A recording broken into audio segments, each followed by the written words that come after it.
I gave them great shows. That's what I do. I always put on, win or lose, you guys are going to get an entertaining fight from me.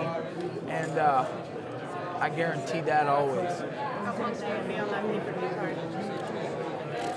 Let's go. I mean, like I keep saying, all the signs are here. And that's one of the signs. My UFC debut, I killed that. I took that in stride. That was my dream right there. I felt like the champion of the world that night. I had a great weigh-in. I pulled off some silly stuff. I opened up I might not have opened it up. I might have been the second one on there, but I was on that main card on a great UFC pay-per-view, 202, and I almost stole the show. I pretty much did steal the show. I mean, everybody remembers that fight from 202, and they're going to remember this fight from the Super Bowl of fights, UFC 226, the heavyweight championship. Daniel Cormier has the chance to be a two-time champion, a two-weight champion in light heavyweight and heavyweight. And, Miocic has the pressure on his shoulders, so the world is watching, and I'm grateful that I'll be a part of that. You talked about getting back to training and technique. So what difference do you feel in training technique versus going out and slugging away like We'll see once I get out there. Depends on if I just spaz out or if I go blank. I'm looking to go blank. I'm looking to go crazy, but when I go crazy, the technique is going to stay there because it's all I've been doing for the past 2 months. So, we'll see what the performance looks like on Saturday. I believe it will be great. What has this past week been like for you? Sort of the flurry that was around the fight cancellation and then booking the Paul Felder fight within a day, really?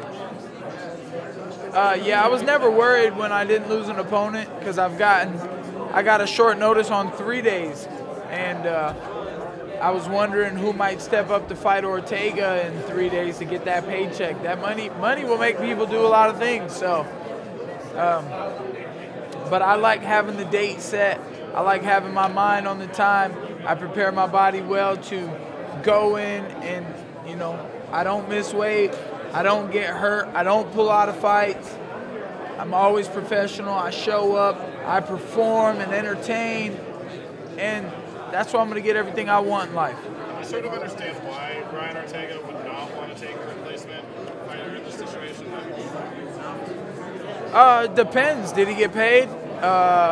Did they offer him any? Were there any names worth it? There was going to be, a bantamweight coming up? I doubt he would deny it. I bet he would be like, come on. So they didn't offer it to anybody. They didn't have a standby for him. I know they had a standby for another fighter, and that standby probably made weight. I watched him making weight last night, but he doesn't get to fight now, man. Kudos to that guy. Cutting weight for, not your whole purse or whatever, but I don't know how that works because I like signing contracts for my purses and showing up and going to work. The move to Jackson, that was a really big one. What has that experience been like for you training in New Mexico? Dry. It's been a very dry experience out there in the desert. But it's been great. My technique is better than it's ever been. I'm in fantastic shape, cardio and technique-wise. I'm ready to perform. Are things different there than you expected? I know we always hear a lot and see a lot from Jackson, but being there, I would imagine it's a different experience. Yeah, I guess I didn't know what to expect. I was just looking to learn a few things, and mostly I know martial arts. I know it. I may be a purple belt in jiu-jitsu, but I'm known for being a black belt with these hands. I'm a black belt in MMA, and I am one of the best in the world. So it's not necessarily new things I was taking in. It was just tweaking the things I was already good at, fine-tuning them, and making me prettier, cleaning me up. So that's what we did, and I'm going to paint a beautiful masterpiece on Saturday. What's the connection to Jackson's? How did you end up training there in the first place? The connection is, I think, the greatest fighter ever trained there. John Jones. So he reached out to you, or you reached out to him? No, I talked to my manager and I said, hey, I want to go train at JacksonWink.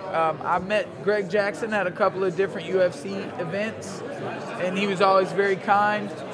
And I wanted to go see, and you know, I never did travel the world and train at different gyms. And when I started fighting a long time ago, that was the game plan. I want to travel.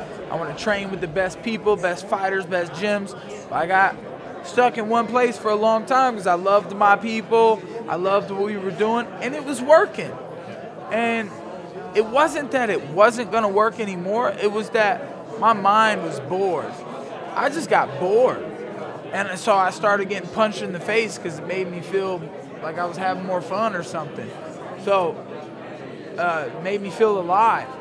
But traveling and training and working again on being the best and not getting touched and touching them whenever I wanted and seeing the styles from all over the world. That was the crazy thing with Jackson's, was that there was just all these different styles from all over, Russia, Japan, Africa, Jamaica, everywhere.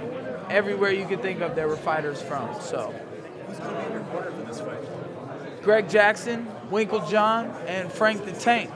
That's great. Do you feel like you're the best striker that Paul's faced? He's faced a lot of really tough competition. Do you feel like your striking's on another level compared to the guys he's fighting? He fights a lot of fast guys at lightweight, 155.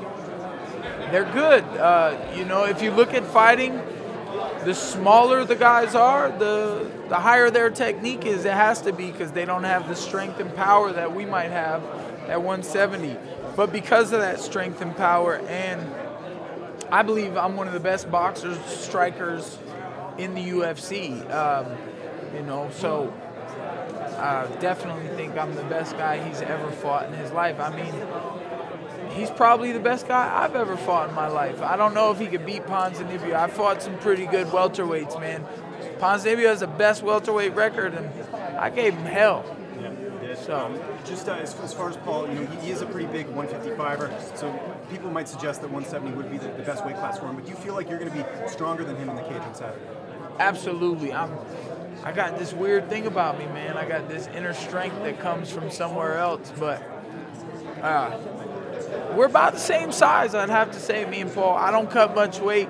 I've been talking to my coach all week, and he's like, oh, you only got this many pounds left? And I'm like freaking out. I'm like, these 3 pounds are going to be so hard. And he's like, dude, shut up. You're going to be fine. You're going to make weight, no problem. And it's been going down right. So, you know, like I said, there might not be a size advantage, but I have this strength advantage and my will to fight. He's got some will too, but I don't know. I'm a little sick and twisted in the head. I like this shit. I know you trained with Donald Cerrone. What were your thoughts about him stepping up to try to take this matchup?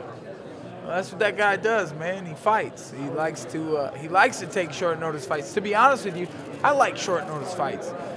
It doesn't give you all the time to think about it. You're just like, oh, I'm going to go in there and fight this guy, because you're always ready anyways. The technique don't go away. It's like riding a bike. So you take a short notice, the weight cut is shorter. You don't diet as long. If you get something 2 months out, you kind of start dieting 2 months out. You have a couple cheat days. But if you take something 2 weeks, my UFC debut was 2 weeks. I killed that. I'm going to do it again. I got to upstage myself. What can fans expect from you? I mean, is it going to be a more game plan measured Mike Perry, or is it still going to be the free swing and looking for a knockout Mike Perry on Saturday? It's going to be 50-50. I'm looking for both of those. You know, I'm looking for another elbow knockout for you guys, another knee, something flashy. But in all, just going to take the victory home.